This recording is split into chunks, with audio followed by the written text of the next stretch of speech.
Hi, from Studio A in USC Annenberg, I'm Fallon Williams. I'm here today with Jake Olson. How's it going? He's former long snapper for the USC Trojans.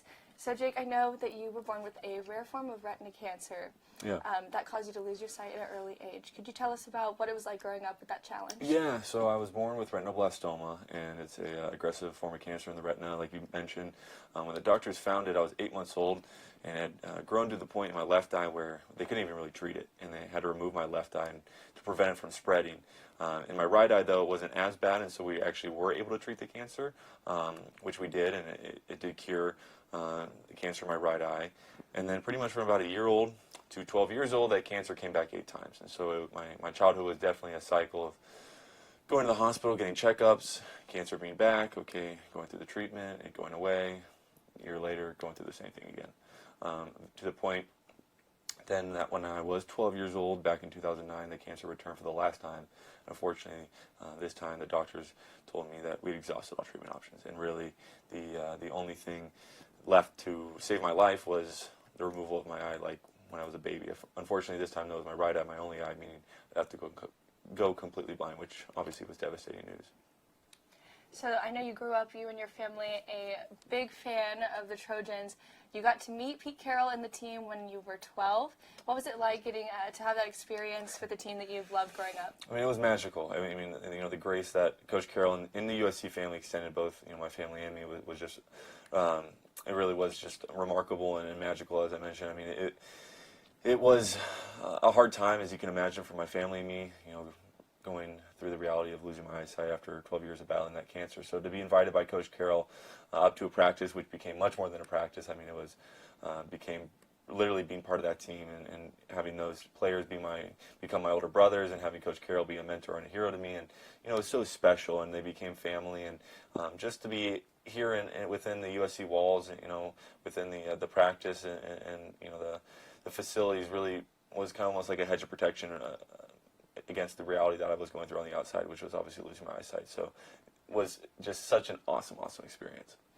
And then growing up, you stayed fans, and you were able to, as a freshman, walk on to play for USC as their long snapper. Yeah, so what was that like? It was, again, remarkable. I obviously, after the 2009 experience, kept in touch with USC, and more than a fan, as definitely part of the family now.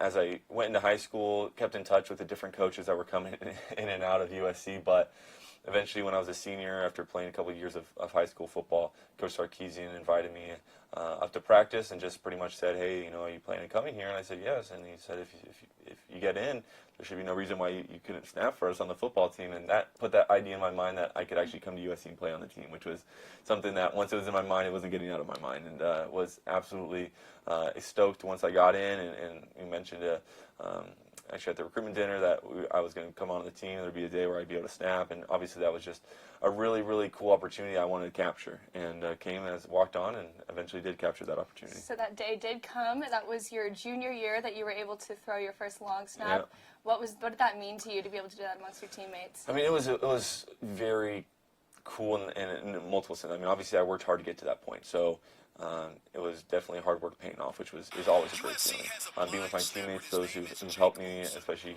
at USC, it was awesome to experience that with them. But it was also just amazing to experience that with everyone within the Coliseum and just the sports world, because they grew up with me. They saw my first story when I was 12 years old, and so to grow up with me, to have loved me, prayed for me, supported me all those years, and then to kind of get that moment with me where we're all there and seeing just the joy of me going out there and actually snapping and having that moment. I think everyone was just in tears and was so proud to be part of that moment. Yeah, I see it right there. It was a good snap, and all of your teammates joined you afterwards. That must have been really, really, it's awesome, really special moment for you. It definitely was. I couldn't. I imagined everyone was crying, and they told me they were. So I wanted to ask you, what are you up to now? What is next for Jake Olson? What is keeping you busy? Well, coming here, I fell in love with the weight room, and so that's something I've been doing, which is really cool. Been able to keep working out, and definitely want to see where I can go down in that path. Graduated with my business degree here, so it started a company. I'm an entrepreneur now, believe it or not, Fallon. Started a company called Engage, which is really cool, kind of based on my ability or opportunities I've had over the last 10 years to go and share my message around the country and being booked for speeches, which I still do, which is amazing and a privilege. But given kind of our experience with that, I wanted to create an easier way and platform where other people can also have that opportunity. So that's what we kind of create Engage. And as I mentioned, I'm definitely speaking around the country as much as I can. That's wonderful. I know you get to go and share your journey and your story. I remember as a freshman you came and talked to us, and something that always stuck with me was you talking about turning your setback into a setup. Yeah. So I know we're not paying for one of your speeches, but if you could give us a little glimpse into what we might get to hear once we sit down and listen to your story. Yeah, as you mentioned, I mean, just focusing on the setup and the setbacks and changing the way you look at things, the things you look at change. You know, I tell people that obviously life isn't fair, and we've all experienced our own challenges and our own adversity, but you know, really just making that choice that you want to overcome that adversity, you still want to go and live a meaningful and fulfilling life, and whatever that means to you, whatever your passions are, whatever it is you love to do, I encourage you to go find a way. You know, maybe it's a little different than it was before. You have to find a different way. You have to adapt. You have to adjust, but that doesn't mean you can't go and continue to live a life full of happiness. And that's what I try to tell people. You know, there are setups and those setbacks that will put you in places and give you opportunities and experiences you never even thought were imaginable and possible. And so just keep your head down, keep pushing through it, surround yourself with people that love you and support you, and you definitely will see those setups.